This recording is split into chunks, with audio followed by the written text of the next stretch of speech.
ಜೀವ ರಕ್ಷಿಸುವ ಚಾಲಕರ ಜೀವಕ್ಕೆ ಬೆಲೆ ಇಲ್ಲವೇ? ಟೂರಿಸ್ಟ್ ವೋಲ್ವೋ ಚಾಲಕರ ಪರ ಹೋರಾಟಕ್ಕೆ ಕರೆ. ಬೆಂಗಳೂರು ದೂರದ ಪ್ರಯಾಣಗಳಲ್ಲಿ ಹಗಲಿರುಳು ದುಡಿದು ಸಾವಿರಾರು ಪ್ರಯಾಣಿಕರ ಜೀವ ರಕ್ಷಿಸುವ ಟೂರಿಸ್ಟ್ ವೋಲ್ವೋ ಬಸ್ ಚಾಲಕರು ಇಂದು ತೀವ್ರ ಅನ್ಯಾಯಕ್ಕೆ ಒಳಗಾಗಿದ್ದಾರೆ. ಮಲಗಲು ಜಾಗವಿಲ್ಲ, ಆಹಾರವಿಲ್ಲ, ಆರೋಗ್ಯ ಕಾಪಾಡಿಕೊಳ್ಳಲು ಸಮಯವಿಲ್ಲ. ಇಂತಹ ಅಮಾನುಷ್ಯ ಪರಿಸ್ಥಿತಿಗಳಲ್ಲೇ ಚಾಲಕರು ಕರ್ತವ್ಯ ನಿರ್ವಹಿಸುತ್ತಿರುವುದು ದುರಂತಕರ ಸಂಗತಿ. ಬೆಂಗಳೂರು ನಗರದಲ್ಲಿ ನೂತನವಾಗಿ ಸ್ಥಾಪನೆಯಾದ ಕರ್ನಾಟಕ ಖಾಸಗಿ ಬಸ್ ಟ್ರಾವೆಲ್ ಚಾಲಕ ಹಾಗೂ ಕ್ಲೀನರ್ಗಳ ಒಕ್ಕೂಟದ ವತಿಯಿಂದ ನಡೆದ ಪತ್ರಿಕಾಗೋಷ್ಠಿಯಲ್ಲಿ ಸಂಘಟನೆಯ ಸ್ಥಾಪಕ ಅಧ್ಯಕ್ಷರಾದ ಪ್ರದೀಪ್ ಎಸ್ ಅವರು ಚಾಲಕರ ಸಮಸ್ಯೆಗಳ ವಿರುದ್ಧ ಗಟ್ಟಿಯಾಗಿ ಧ್ವನಿ ಎತ್ತಿದರು. ಹೋರಾಟದ ಪ್ರಮುಖ ಅಂಶಗಳು: ಡಬಲ್ ಡ್ರೈವರ್ ಇದ್ದರೂ ವಿಶ್ರಾಂತಿ ವ್ಯವಸ್ಥೆಯಿಲ್ಲದೆ ಚಾಲಕರ ಆರೋಗ್ಯಕ್ಕೆ ಅಪಾಯ. ಆಹಾರ ಹಾಗೂ ನಿದ್ದೆ ಕೊರತೆಯಿಂದ ಚಾಲಕರಲ್ಲಿ ದೈಹಿಕ ಮಾನಸಿಕ ಕುಸಿತ. ಅಪಘಾತಗಳು ಸಂಭವಿಸಿದಾಗ ಮೊದಲಿಗೆ ಬಲಿಯಾಗುವುದು ಚಾಲಕರೇ.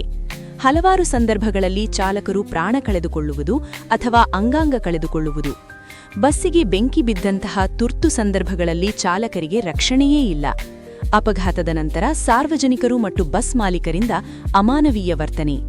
ಮೃತಪಟ್ಟ ಚಾಲಕರ ಕುಟುಂಬಗಳಿಗೆ ಯಾವುದೇ ಪರಿಹಾರ, ಭದ್ರತೆ ಅಥವಾ ಸಹಾಯವಿಲ್ಲ. ಚಾಲಕರು ಸತ್ತರೆ ಕುಟುಂಬಗಳು ಬೀದಿಗೆ ಬೀಳುತ್ತಿವೆ. ಇದು ನ್ಯಾಯವೇ ಎಂದು ಪ್ರಶ್ನಿಸಿದ ಪ್ರದೀಪ್ ಎಸ್ ಅವರು ಚಾಲಕರ ಜೀವಕ್ಕೂ ಗೌರವ ನೀಡುವ ವ್ಯವಸ್ಥೆ ಸರ್ಕಾರ ತಕ್ಷಣ ಜಾರಿಗೆ ತರಬೇಕು ಎಂದು ಆಗ್ರಹಿಸಿದರು. ಈ ವೇಳೆ ಮಾತನಾಡಿದ ಚಾಲಕರ ಪರವಾಗಿ ನಿಂತ ಪ್ರಕಾಶ್ ಅವರು, ಚಾಲಕರ ಹಕ್ಕುಗಳಿಗಾಗಿ ಸಂಘಟನೆ ಮೌನವಾಗಿರುವುದಿಲ್ಲ. ಅಗತ್ಯವಿದ್ದರೆ ರಾಜ್ಯಮಟ್ಟದ ಹೋರಾಟಕ್ಕೂ ನಾವು ಸಿದ್ಧ ಎಂದು ಎಚ್ಚರಿಕೆ ನೀಡಿದರು. ಹೋರಾಟದ ಕರೆ: ಚಾಲಕರಿಗೆ ಕಡ್ಡಾಯ ವಿಶ್ರಾಂತಿ ಹಾಗೂ ಆಹಾರ ವ್ಯವಸ್ಥೆ ಜಾರಿ. ಅಪಘಾತದಲ್ಲಿ ಮೃತಪಟ್ಟ ಚಾಲಕರ ಕುಟುಂಬಕ್ಕೆ ಶಾಶ್ವತ ಪರಿಹಾರ. ಚಾಲಕರಿಗೆ ಆರೋಗ್ಯ ವಿಮೆ ಮತ್ತು ಸಾಮಾಜಿಕ ಭದ್ರತೆ. ಸಾರ್ವಜನಿಕರು ಚಾಲಕರನ್ನು ಅಪರಾಧಿಗಳಂತೆ ನೋಡುವ ಮನೋಭಾವಕ್ಕೆ ಕೊನೆ. ಚಾಲಕರ ಜೀವ ರಕ್ಷಣೆಗಾಗಿ ಸರ್ಕಾರ, ಬಸ್ ಮಾಲೀಕರು ಮತ್ತು ಸಾರ್ವಜನಿಕರು ಒಟ್ಟಾಗಿ ನಿಲ್ಲಬೇಕು. ಇಲ್ಲದಿದ್ದರೆ ಮುಂದಿನ ದಿನಗಳಲ್ಲಿ ಸಂಘಟನೆ ರಾಜ್ಯಮಟ್ಟದ ತೀವ್ರ ಹೋರಾಟಕ್ಕೆ ಇಳಿಯಲಿದೆ ಎಂದು ಸಂಘಟನೆ ಸ್ಪಷ್ಟಪಡಿಸಿದೆ. ದೀಪ್ ಅಂತ ನನ್ನ ಹೆಸರು.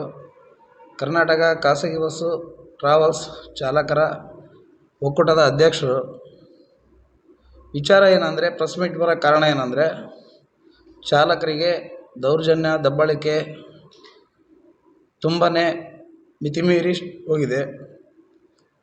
ಆದ್ದರಿಂದ ಈ ಸಂಘಟನೆ ಕಟ್ಟಿರೋ ಉದ್ದೇಶ ಏನಂದರೆ, ಚಾಲಕರಿಗೆ ಈ ಬಸ್ ಅಪಘಾತದಲ್ಲಿ ಏನಾದರೂ ಮತ್ತು ನಮ್ಮ ಚಾಲಕರ ಮಕ್ಕಳಿಗೆ ವಿದ್ಯಾಭ್ಯಾಸಕ್ಕೆ ಸಂಘಟನೆ ಕಡು ಬಡವರ ನೋಡಿ ಗುರುತಿಸಿ ಆ ಸಂಘಟನೆ ಅವರಿಗೆ ಸಹಾಯಧನ ರೂಪದಲ್ಲಿ ಸ್ಪಂದಿಸುತ್ತೆ.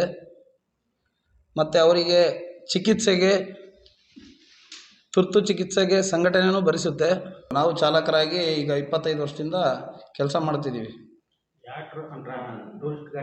ಎಲ್ಲ ಖಾಸಗಿ ಕಂಪನಿಯಲ್ಲಿ ಕೆಲಸ ಮಾಡಿದ್ದೀವಿ. ಈಗ ಕೆಲಸ ಮಾಡಿ ಈಗ ಸದ್ಯ ಒಂದು 2 ತಿಂಗಳಾಯಿತು ಸಂಘಟನೆ ಮಾಡ್ಕೊಂಡು. ನಾವು ಇದೆ ಅಂದರೆ, ಅಲ್ಲಿ ಕೆಲಸ ಮಾಡ್ತಿದ್ದಂಥ ಚಾಲಕರಿಗೆ ಸರಿಯಾದ ಟೈಮಿಗೆ ಸಂಬಳ ಸಿಗ್ತಿಲ್ಲ. ಸರಿಯಾದ ಟೈಮಲ್ಲಿ ಓನರ್ಗಳು ಚಾಲಕರಿಗೆ ಸ್ಪಂದಿಸ್ತಿಲ್ಲ. ಏಕವಚನದಲ್ಲಿ ಮಾತಾಡ್ತಾ ಇರೋದು. ಆಮೇಲೆ ಸ್ಯಾಲ್ರಿ ಕೇಳೋಕ್ಕೆ ಹೋದಾಗ, ಸಂಬಳ ಕೇಳೋಕ್ಕೆ ಹೋದಾಗ ಅವರಿಗೆ ಮ್ಯಾನೇಜ್ಲಿಂಗ್ ಮಾಡೋದು. ಈ ಥರ ಸಂಭಾವನೆ ನಡೀತಿದೆ. ಅದಕ್ಕೆ ಜಾಗ ಇರಲ್ಲ ನಮಗೆ. ಬಸ್ಸಲ್ಲಿ ಡಿಕ್ಕಿಯಲ್ಲಿ ಮಲಗಬೇಕಾಗುತ್ತೆ. ಒಂದು ಟೈಮಲ್ಲಿ ಎಂಥ ಬೇಸಿಗೆ ಇರಲಿ ಡಿಕ್ಕಿಯಲ್ಲೇ ಮಲಗಬೇಕು, ಮಳೆಗಾಲ ಇರಲಿ ಡಿಕ್ಕಿಯಲ್ಲೇ ಮಲಗಬೇಕು. ಸರಿಯಾದ ಟೈಮಲ್ಲಿ ಊಟ ಸಿಗಲ್ಲ ನಮಗೆ. ಡ್ರೈವರ್ ಮೇಲೆ ಎತ್ತಾಗ್ತಿದ್ದಾರೆ. ಇದು ಮಾಡ್ತಾ ಇರೋ ದೊಡ್ಡ ತಪ್ಪು ಜನಗಳು.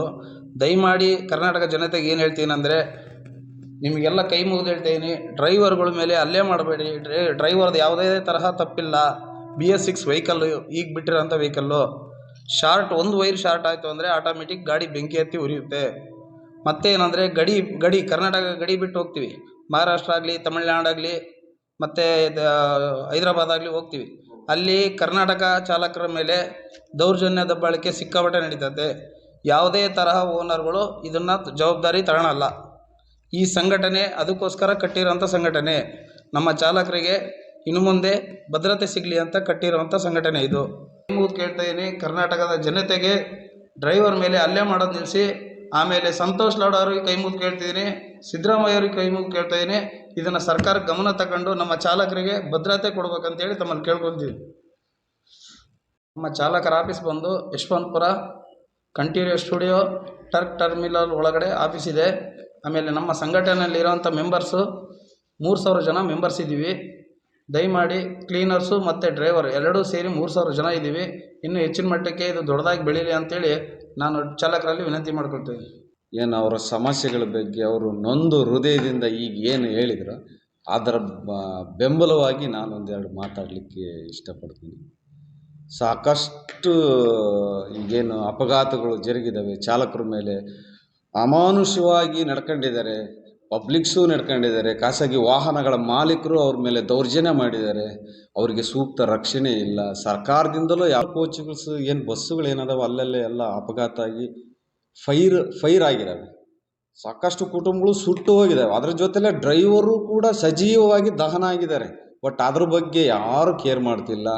ಪಬ್ಲಿಕ್ಸ್ ಏನು ಅಲ್ಲಿ ಏನು ಇವರಿದ್ದಾರೆ ಅವ್ರ ಬಗ್ಗೆ ಕೇರ್ ಮಾಡಿದ್ದಾರೆ ಹೊರತು ಒಬ್ಬ ಡ್ರೈವರ್ ಅದು ಒಂದು ಜೀವ ಅನ್ನೋದು ಯಾರು ಕನ್ಸಿಡರ್ ಮಾಡಿಲ್ಲ. ದಯಮಾಡಿ ಅದು ಒಂದು ಜೀವನೇ, ಅವರು ನಮ್ಮಂಥ ಒಂದು ಜೀವ ಅಂತೇಳಿ ಕನ್ಸಿಡರ್ ಮಾಡಿ ಅವ್ರಿಗೂ ಒಂದು ಮಾನವೀಯತೆ ಕರುಣೆಯನ್ನು ತೋರಿಸಿ ಅವ್ರಿಗೆಲ್ಲ ರೀತಿಯಲ್ಲಿ ಸಪೋರ್ಟ್ ಮಾಡಿರಿ. ಆಮೇಲೆ ಖಾಸಗಿ ಬಸ್ ಮಾಲೀಕರದಾರ ಅವರಿಂದಲೇ ಅರ್ಧ ಅವ್ರಿಗೆ ತುಂಬ ಹಿಂಸೆ ಆಗ್ತಿದೆ. ಇದು ಬಹಳ ಮುಖ್ಯವಾದಾಗಿರೋ ವಿಚಾರ ಅಂದರೆ ಇದೇ. ಅವ್ರಿಗೆ ಸರಿಯಾದ ರೀತಿಯಲ್ಲಿ ಸಂಬಳನೂ ಕೊಡದೆ ಎಷ್ಟೋ ಅರ್ಧಕ್ಕರ್ಧ ಬಿಟ್ಟೇ ಹೋಗಿದ್ದಾರೆ. ಹಾಗಾಗಿ ದಯಮಾಡಿ ಅವ್ರಿಗೊಂದು ಒಳ್ಳೆಯ ರಕ್ಷಣೆ ಕೊಟ್ರಿ, ಸೂಕ್ತವಾದಂಥ ಪರಿಹಾರ ನೀಡ್ರಿ. ಮುಖ್ಯವಾಗಿ ಅವ್ರ ಕುಟುಂಬಕ್ಕೆ ಒಂದು ಕಾರ್ಮಿಕದ ಒಂದು ಕಾರ್ಡ್ ಮಾಡಿಸ್ಕೊಳ್ರಿ. ಸರ್ಕಾರದಿಂದ ಎಲ್ಲ ಬೆನಿಫಿಟ್ಸು ಸಿಗ್ತವೆ ನನ್ನದೊಂದು ಮನವಿ.